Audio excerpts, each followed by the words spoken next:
Hello' everyone, good evening. আজি মই class 10ৰ 65 কবিতাৰ মূলভাৱটো লৈ আহিছোঁ আৰু এটা দৃষ্টান্তৰ কবিতাৰ মূলভাৱ লৈ আহিছোঁ। যিহেতু দেখা গৈছে যে পৰীক্ষাবিলাকত কবিতাৰ মূলভাৱ লিখিবলৈ দিয়া আমি দেখা পাইছোঁ, গতিকে আমি মূলভাৱটো জনাটো অতিকে জৰুৰী। গতিকে মই আজি দুটা কবিতাৰ মূলভাৱ লৈ আহিছোঁ। প্ৰথমটো হৈছে 65 কবিতাৰ মূলভাৱ। 65 কবিতাটোত কবিয়ে প্ৰকৃতিৰ সৌন্দৰ্যৰ আৰাধনাৰ মাজেৰে সুন্দৰ আৰাধনা কৰিছে। আমি ইয়াৰ 65 মানে কি আমি জনা উচিত, সেইটো 1 নম্বৰ কুৱেশ্যন আহে। 65 মানে হৈছে আৰাধনা কৰা। বেলিৰ পোহৰে পোহৰাই তোলা পৃথিৱীত গছে বনে ন সাজেৰে সজাই তুলিছে। চৌদিশে ফুলি থকা ফুলবোৰ প্ৰায় আনন্দৰে ভৰি পৰিছে। চৰাই চিৰিকটিৰ গানে যেন সকলোতে দেৱতাৰে সন্ধান দিছে।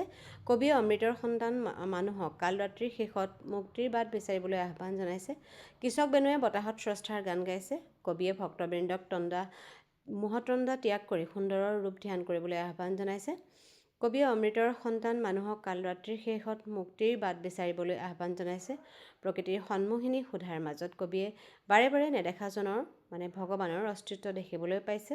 প্ৰকৃতিৰ ৰূপ আৰাধনাৰ আঁৰত কবিতাটোৰ ঈশ্বৰৰ ভক্তিৰ ৰূপ সোমাই আছে। কবিয়ে প্ৰকৃতিৰ সৌন্দৰ্যৰ আৰাধনাৰ মাজেৰে সুন্দৰৰ আৰাধনা কৰিছে। এক আধ্যাত্মিক সুৰে কবিতাটোক গভীৰ অনুভূতিৰ বাহক কৰি তুলিছে।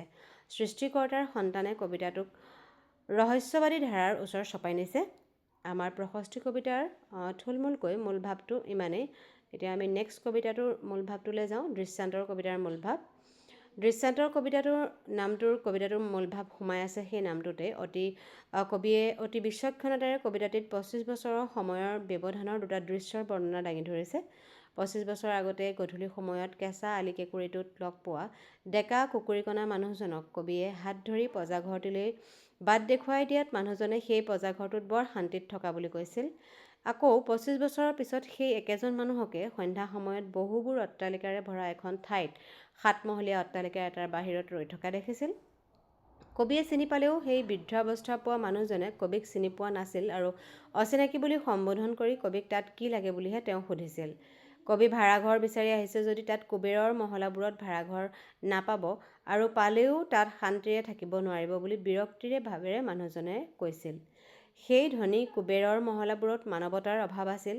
মানুহ মৰিলে সৎকাৰ কৰাৰ বাবে তাত মানুহ পোৱা নগৈছিল। অট্টালিকাৰ গৰাকীসকলৰ মাজত চা চিনাকি আদৰ সাদৰ মৰম চেনেহ নাছিল। বাহিৰৰ দৃশ্যত সুন্দৰ বা সুখৰ যেন লাগিলেও তাত থাকি যে সুখ শান্তি নাছিল, সেই কথাকে বৃদ্ধ বা বুঢ়া মানুহজনে কবিৰ আগত প্ৰকাশ কৰিছিল।